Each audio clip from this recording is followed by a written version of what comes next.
I'll get you out before lunch, I promise. Starting on Monday, we had Daniel, and we had King Nebuchadnezzar. So I am looking for a Daniel. You were Daniel in first service. I think you are a better Daniel this time. You were Daniel once. We had Daniel. Why don't you stand right up here, Daniel? Okay. And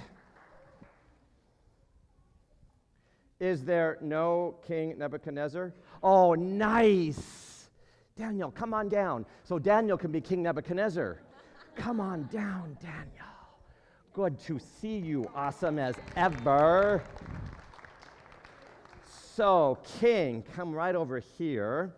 And today we are going to get you dressed in something you didn't see this week, but a red robe. Can you put that on? I need your arm to go through there. There we go. And your other arm, go through there. And you lose your arms. That's good because you're a king. You don't really need them. You don't do anything. Okay. So there's the king.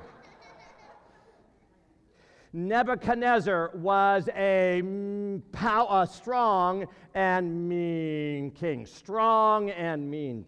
Is he doing the strong face and the mean face? Okay, so strong and mean Nebuchadnezzar took over the land where Daniel lived. And Daniel was then shipped off to a land called Babylon.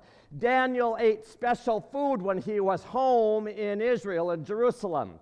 He went to worship in a special way. When he got carted off to Babylon, all that changed, and King Nebuchadnezzar said, "You're going to do it my way." Can you say that? We're going to do it my way. Yeah, he said it. Babylonians talk very quietly. And so he said, "My way or the highway," kind of like parents to teenagers. And Daniel said, "No. I respect God too much."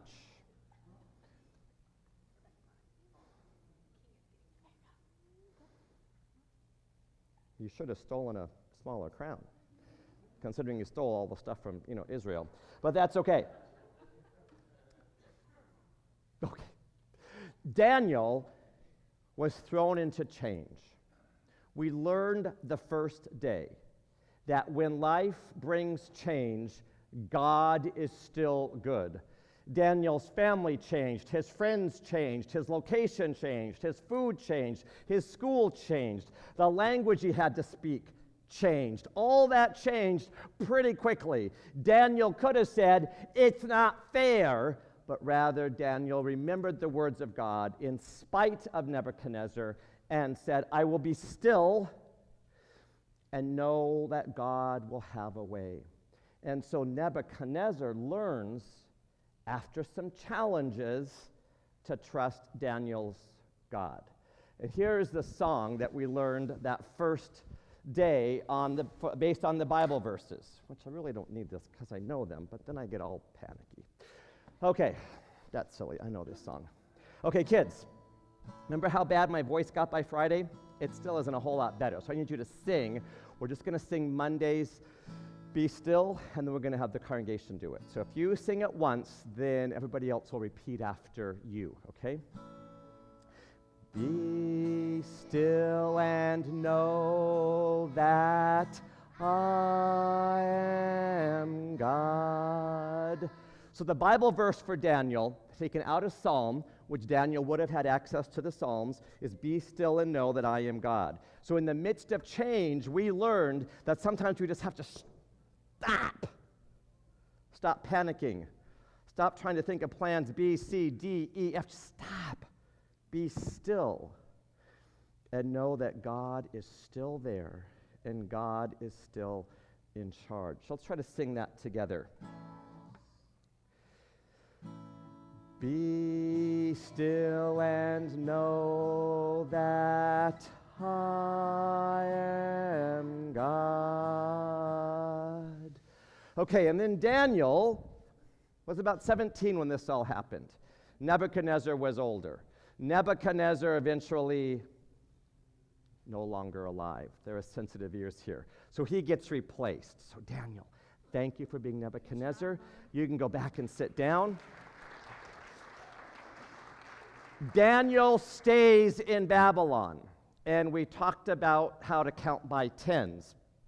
And so there was 10, 20, 30, 40, 50, 60, 70, and now Daniel is 80 years old. Feeling a bit dizzier. There was King Belshazzar. King Belshazzar, if you know any of the story of Daniel, he's the king that's involved in the writing on the wall. When the mysterious writing comes up, it's during his reign. He doesn't get much airplay in Discovery Camp. Then comes King Darius. I needed someone that wants to be Darius. Okay, Darius, come on down. So King Darius, a new king. Funny, kept the same crown, kept the same robe. You could have thought they would have bought new clothes. Okay, Darius comes in. Darius is not Babylonian. Darius is from Persia. The Medes and the Persians take over Babylon eventually.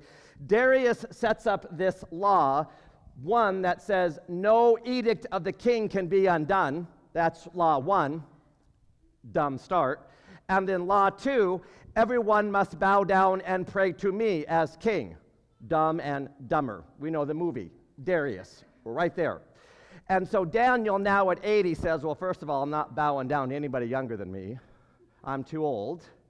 And I'm not bowing down to you as a king. Really, I've outlived 3 kings. There was Nebuchadnezzar. Yeah, he's gone. There's Belshazzar. He's gone. You, upstart king, you come in and tell me to pray to you. I'm bloody older than you. Not praying to you. And Daniel doesn't. Daniel experiences some prejudice while he's in Babylon. This prejudice is about age. He's not really Babylonian. He's this Jewish guy who's ruling in Babylon, who's now overtaken by another country. He's 80 years old. So all these young people are trying to get Daniel in trouble. So they run to King Darius and say, here's the deal. Daniel's not praying to you. He's still praying to the God that he believes in. And you know you had that law that you made that if anyone prays to somebody else, they get thrown to the lions. Guess what? It's Daniel's turn. They trapped Daniel. Darius is like, oh, shouldn't have made that rule. But he couldn't take it back because he made the rule that he couldn't take his rules back. Got to wise up there, king. And so Daniel gets thrown into the lion's den. And we hear about the lion might have licked the ear, and maybe the lion sniffed over here, and maybe the lion cuddled up a little bit, but the lion didn't bite. All night long, Daniel was in the lion's den, and the lion did not bite because God protected Daniel. What we learned that day was when life gets scary, God is still good. Because the psalm says, again, a psalm that Daniel would have known, do not be afraid, for I am with you. So Daniel knows to be still in times of change, but he also knows to not worry when times are scary. So he is trusting in God. And so the song that goes with that, the verse, do not be afraid, for I am with you. Do you think we campers can teach the adults that? Think we can do that? Okay. Do not be afraid, for I am with you. One more time. Do not be afraid, for I am with you. Okay, everybody together. Do not be afraid, for I am with you. Oh, I did that wrong, but that's okay. You got it. Good. Okay, so Daniel leaves. Darius leaves. You guys can go and sit down. Thank you. That was Monday and Tuesday. Wednesday, we talked about Jesus. It's Discovery Camp. You got to get Jesus in there. Here's the running theme. People hated Daniel when he was a teenager. People hated Daniel when he was 80 years old. Jesus comes into the world. He teaches love, forgiveness, all that stuff, and People hate him. So he talked about how there are always haters in the world. So maybe what we have to realize and remember is that just because there are haters all around us, and they might tweet bad things, and they might put bad things on Facebook, they might bully, they might push their weight around, they might do all that kind of stuff. Daniel lived it. God was with him. Daniel lived it again. God was with him. Even Jesus lived it. But he went to the point of dying to save each of us. The verse that day was, God is our refuge and strength. And do you remember, most of you, we had the whole little balloon kids, and they went running in the field, and the field was full of pins. Did they make it home that night? No, they didn't. When balloons don't listen to their parents and they go running in the pin field, they don't make it home that night. And we do, I know you go, wow, he's brutal. No, it's just called the truth. You take a pin, you put in a pin, or balloon, put in a pin field, that's it, done. We do the same thing all the time. God says, go this direction. We're like, what if we go this direction? We get burned, we get poked, we get addicted, we get all kinds of trouble, and we go, didn't see that coming. Really? Because Mom and Dad Balloon said, don't go to the pin field.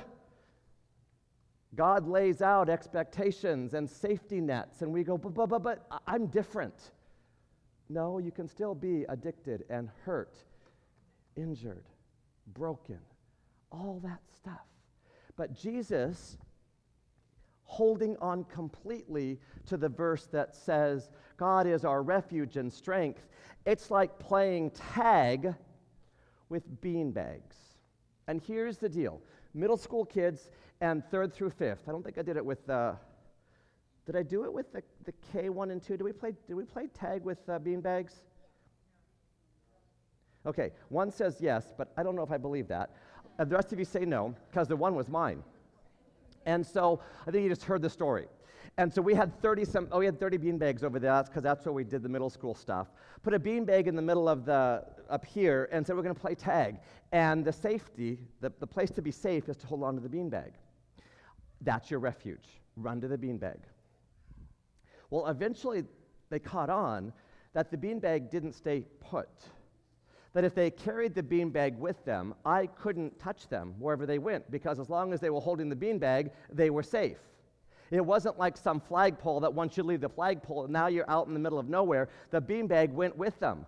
God is our refuge. It moves with us. He is our strength. He moves with us. I'm not stuck standing right here going, I'm strong here,